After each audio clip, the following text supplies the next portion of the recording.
Okay, so this is part 3 when a woman stalks a man, legal system, mental illness, spirit children, and hoodoo. So, she took a bus from the state of Kansas with her 3 sons, teenage sons, 20 hours on the bus from Kansas to Washington, D.C., and she showed up on my doorstep. I've never given this person my address. Once again, the first time I met her, a minute and a half, March 2017. Second time I saw her, she was part of a group, sitting in a group and, workshops and so forth, and that was it. 4 weeks after this email, when she apologized and said peace to you and your compliment, she's at my doorstep with her sons. Now, let me explain exactly how that went down. So I was on the phone with a friend of mine. We were talking about, business and culture and certain events that we collaborate on with her, a number of different individuals and so forth. And I get a text. And the text is from TL, the individual we're calling TL.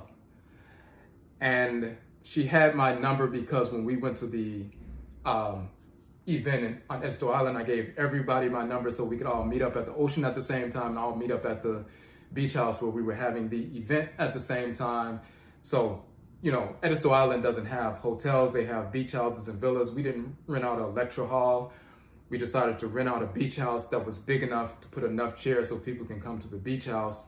We could have the sessions there. People could also eat there, and then afterwards they can go back to the places that they rented.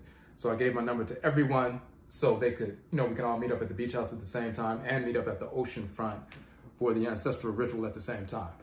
Also, she called about the books and, about sending the books to the prison and talking about the whole piece with regard to some study group going on in the prisons and so forth. So she called me about that before, but we never had any conversation beyond that kind of thing. So, so I get this phone call. Well, I get a text and I see it's from that number. I recognize the number 1 because it's a Kansas number. She called from that number before, but she used to call in on the Blog Talk radio show. And sometimes when you listen to the archives, you'll hear her calling in. That 913 number, that area code, I think it's 913 or 91. Yes, 913. Kansas area code. She would utilize that number. So when I saw 913, I've never had anyone's phone number from that area code. So I get a text from this individual. So me and my friend are talking on the phone, and she texts, and her text says, "We are at Union Station. Can you come get us?" Now, I know it's her. She mentions her name as well, but she says, "Hey, this is TL. We're at Union Station. Can you come get us?" Union Station is the big station where the buses and the trains are, in Washington, D.C. So central location downtown. So first of all, I don't know why you're in the city because you never told me you were coming to the city. If you did tell me you were coming to the city, I wouldn't have met with you. If you did say, "Hey, I'm in Washington, D.C. for, a day or so if you want to meet for coffee or something," I would have said no. Especially, I would have said no before she sent the email about "I'm her divine compliment."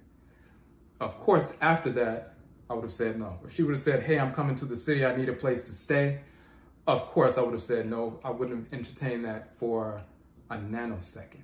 So, for her to say, "We are at Union Station, can you come pick us up?" is insane. Number 2, who's we? I don't know at this point that her 3 sons are with her. So who is this we? It's not French. Who's we? And why are you at, at the train station? So, of course, I ignored the text. I don't know why you're here, but you're not coming to me. So I ignored the text. So I'm talking to my friend.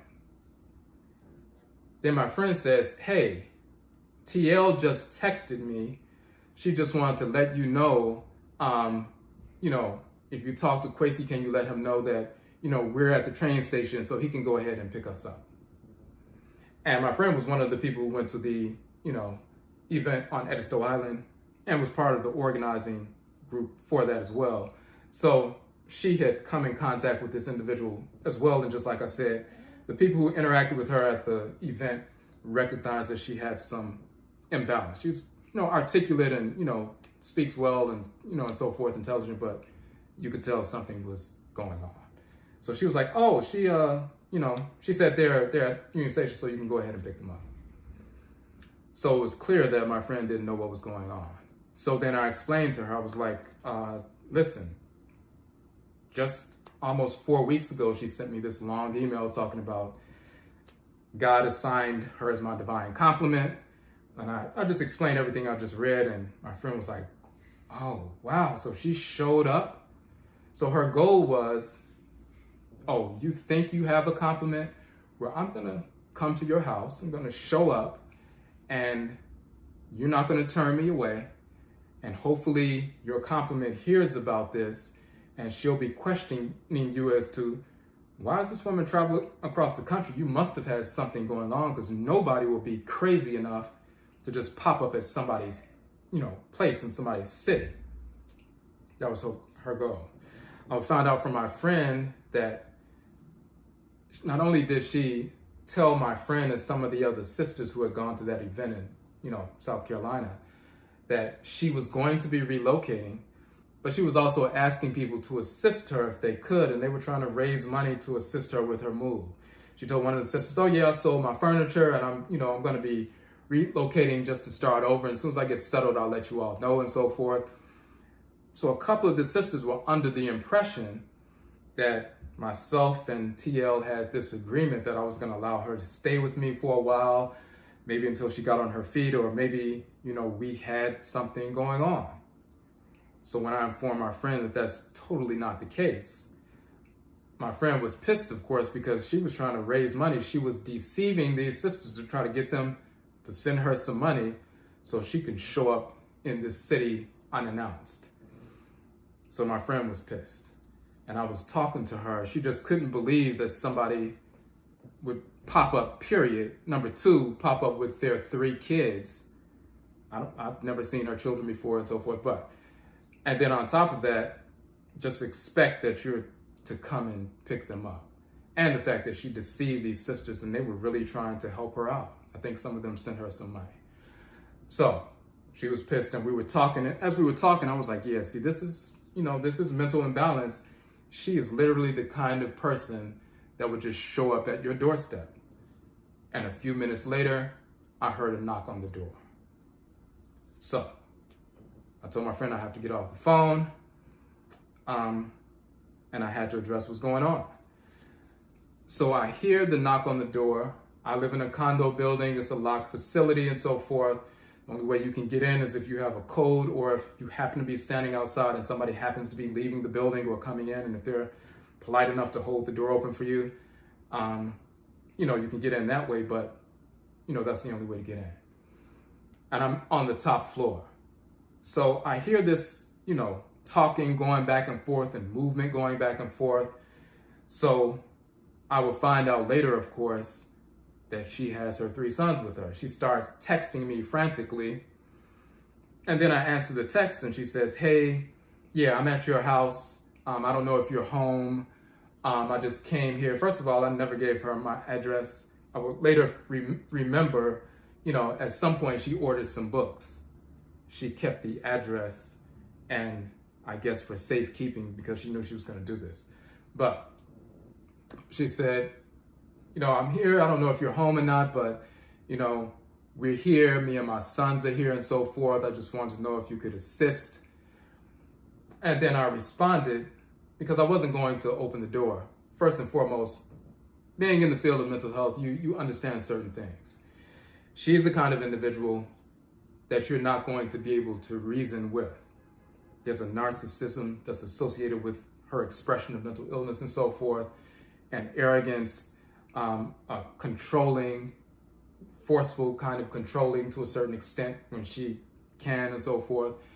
If I would have opened the door, she would have tried to force her way in. That's what would have happened. And then there would have been an altercation and somebody would have called the police, and then, her sons are there and so forth. And the next thing you know, I would be the one being handcuffed because surely it must be something to do with me. So of course I didn't open the door. Plus she didn't deserve the respect of me opening the door. You don't show up at someone's home who never invited you with your kids trying to gain entry. So I responded back. I said, I don't know why you are here. I don't know how you found out about my address and so forth, but you're in the city, but you can't stay with me. I don't know what to tell you. And then she started going into some explanations about, well, I had to come, and is there any way do you know anybody else who can assist us? And I was like, I don't know anybody who could assist you. If I did know somebody who could assist you, I wouldn't call them, because it's disrespectful for, number one, you to show up in the city, popping up at somebody's house with your children, assuming that you're going to get assistance, assuming you're going to be inside the home. And of course, once again, what she wanted to do, she was hoping that the compliment that I mentioned, if I'm still involved with this person, hopefully that person will be home or visiting and so forth. And then a woman shows up with her 3 children after traveling 20 hours from Kansas on a bus. Clearly you must have something going on. Who is this woman? You never told me about this person. What are you doing? That was her mindset. She was going to try to force her way in, because surely I'm not going to turn away a single mother with children. She was saying, I spent all the money I had on this one-way ticket. I don't have any more money to go back. I don't have anywhere to go, and I don't have any funds. My response was, well, you can take the bus back to Union Station, and you can sit in Union Station until somebody maybe sends you some money, but you're not staying with me. So clearly she miscalculated there. So eventually I hear a lot of movement around. I hear the luggage, the rolling suitcases and so forth going down the stairs, and they're talking back and forth. It actually started raining that night. So this was at nighttime. At this point, it was probably like 9 p.m. So she had to leave the building, walk down a couple of blocks, get on the bus, go back to the train station, and wait and so forth. Insane. So a few hours later, I get a text from her. She said, I'm at Union Station. I'm on my way back to Kansas. So either she got some money from somebody or she was lying, saying that she didn't have any money. She said, I'm on my way back to Kansas. I didn't mean to disrespect you. I thought that the spirits told you that we were coming and that we were in danger. Now you need to understand something. This is going to be something that's important going forward. When she's going down those stairs with her 3 teenage sons, after having drugged them 20 hours on a bus from Kansas to Washington, D.C., to show up at a man's house that she told them is her divine compliment, and he doesn't even open the door, and now they're on their way back, walking through the rain to get to the bus, and then they have to wait on the bus at the bus stop for the bus to come to take them to the metro train, and then wait for the metro train to take them to Union Station, and then wait for a train at Union Station or a bus to take them back to Kansas. That walk back to that bus stop is humiliation. Now she knows that the sisters that she lied to and told that she was going to be living in DC and she's going to be staying with me, they all are going to know. If they don't know already, if Kwesi hasn't informed them already, they're about to be informed.